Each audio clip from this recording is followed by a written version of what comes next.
318 homes sold across the Kootenay region in July. That's the number straight from the Association of Interior Realtors, and on its own means almost nothing to you. So let me give you the part that actually matters. The association tracks 7 regions across the interior of British Columbia, and in July, 5 of them sold fewer homes than they did a year ago. The association as a whole was down 2.2%. We were up in the Kootenays 2.6%. The only other region that grew was South Peace River, way up in the northeast. Everything between here and Kamloops went backwards. We didn't. Now, I want to be careful because I've been doing this in this valley for over 25 years. Oh boy. And I have watched a lot of people get talked into a market by a headline, or even talked out of a market by a headline. 2.6% is not a boom. It's not a bust. It is 8 more homes than last July, but in the direction that matters. But direction matters more than size right now. That's what you said. But direction matters more than size right now, and the direction has flipped. This is the second straight month that Kootenays have posted year-over-year sales growth, and that has not happened before in 2026. So here's the full picture. 318 units sold, $194.7 million in volume. That's up 6.9%. 1,940 active listings. That's up 8.2%. 518 new listings. That's up 11.9%. All 4 numbers are positive. Nobody else in the association can say that except South Peace River. Now, divide the dollar volume by the sales, and the average Kootenay transaction in July lands somewhere around $612,000. And right there is a distinction I want to nail down before we go any further, because these 2 numbers get mixed up constantly and it costs people money. The average is just total dollars divided by total sales. 1 lakefront, 1 ski hill property closing in a slow month drags the whole thing around. Yeah, it can move that number greatly. The benchmark is different. The benchmark is a modeled price for a typical property in that market. When I quote a benchmark price in this video or any other video, that's what I mean. It's the ordinary house on the ordinary street, not an outlier. Single-family homes, 178 sales, up 9.2%. Benchmark price, $640,700, up 5% from last July. 65 days to sell, 939 active listings, and that's up 9.2%. That 5% is the number I would circle.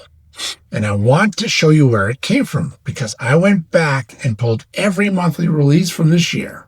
Yeah. January, the regional single-family benchmark price was $569,700.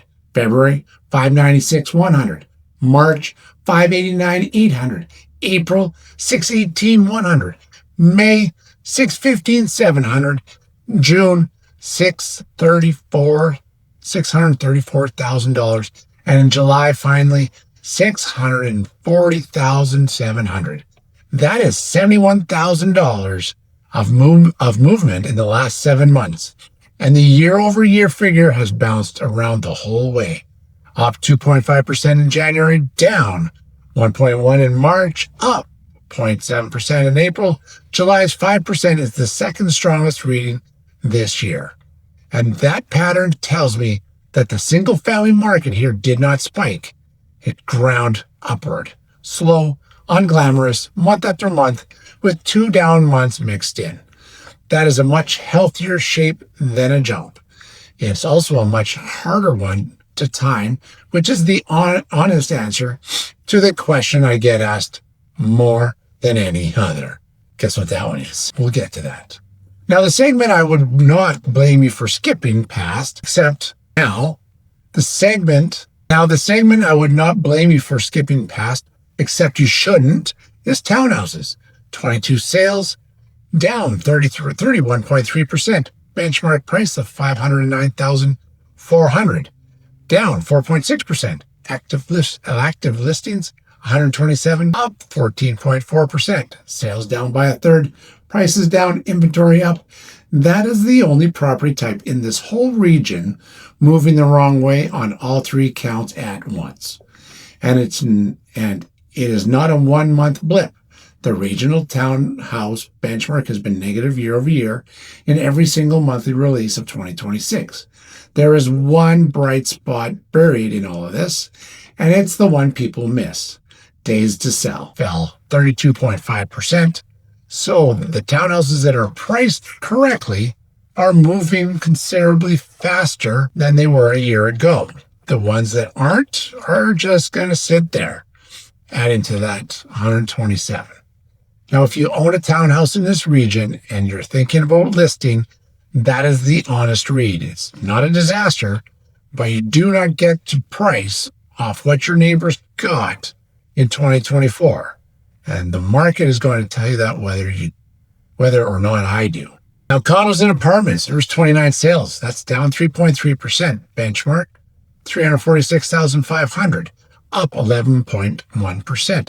Active listings, 178, down 4.8%. And days to sell, 61, down 40.5%. Read those four numbers together because separately they're just numbers. Prices up 11%, supply down, selling time down more than 40%. That's the tightest segment in the Kootenay region right now, and it's not even close.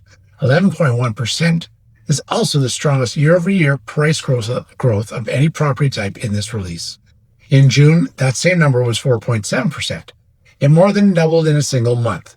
Condos are the entry point in almost every community I cover in this series. And the entry point is where pressure always shows up first. So if you've been telling yourself you'll get in later once things settle, the condo data is quietly telling you that that window is moving away from you, not towards you. Now, 1,940 active listings, up 8.2%. Okay. 508 new listings, up 11.9%. I know how that sounds. People hear rising inventory and assume something is going wrong. So compare it to everybody else. Active listings across all 7 regions fell 7.8%. New listings fell 12.1%. Several regions were down more than 14% on their active listings. Everyone else's shelves are emptying. Ours are filling, and here's what that produces. 318 sales against 1940 active listings puts us at approximately 6 months of inventory. Now that is close to a textbook balance. It's not a seller's market, it's not a buyer's market. And the sales to new listings ratio says the same thing from the other side. It's about 61%. If you're watching this from Calgary or Lethbridge and trying to figure this out, if this is the year, if you're watching this from Calgary or Lethbridge and trying to figure out whether this is the year, that is your sentence. The Kootenays have more for you to choose from than they did a year ago, and most of British Columbia, Interior does not. So what are you going to do if you're buying right now? Well, number one, selection is better than last year. 939 single-family listings, 127 townhouse listings, both up year over year. Number two, condos are the exception, and you have to treat them differently. Inventory down, prices up, selling 40% faster. You better be on the ball if you're going to buy one of these. 3, roughly 6 months of inventory means you have real negotiating room on the wrong property and almost none on the right. Try that one. That has always been true, but is especially true in a balanced market. Now, number 4, the regional single-family benchmark has risen 5 of the last 6 monthly releases. Waiting has carried a cost this year, and I'm not telling you to rush. I'm just telling you the truth. I'm telling you to price it. You got to just do this thing. I'm telling you to price the delay honestly. Okay? Now, if you're selling right now, here's what's going on. Number 1, new listings are up 11.9%. You have more competition than you had last July. Number 2, 65 days is the regional single-family average. Build that into your timeline instead of being surprised by it in week 6. 3, townhouse owners, your segment is down on sales, down on price, and up in inventory. Pricing is not one part of your strategy. It is the whole thing. Get it right, or you're going to sit there for a bit. Number 4, condo owners. You are in the strongest position in this region right now, and it's the first time I've been able to say that in a long while. And 5, 640,700 is the regional single-family benchmark. Every community I cover sits above it or below it, and the gap is the thing that your buyer is actually shopping. Now, because the regional number hides an enormous amount, okay, that's a global thing in their region, it's going to give it all the averages, what's going on. The distance between the lowest and the highest single-family benchmark in this region is 696,500 trail, okay? Let's think about this. Let's just say this again. Because the regional number hides an enormous amount, the distance between the lowest and the highest single-family benchmark price in this region is almost $700,000. It's $696,500. Trail sits at a benchmark price of $396,000, and Fernie sits at a benchmark price of $1,092,500. That is nearly $700,000 difference of spread. That's the difference. Inside one region, 2 towns. The clearest example of this is Fernie, where the single-family benchmark just crossed the line that I've been watching all year. And that video is going to be on the screen now. If you want to talk through your own situation, my number is 250-430-1162. You can find it above, or you can find me at Craig Bell Realty. Every figure in this video came directly from the Association of Interior Realtors July release, and I'll be back again in September with the August update. Peace.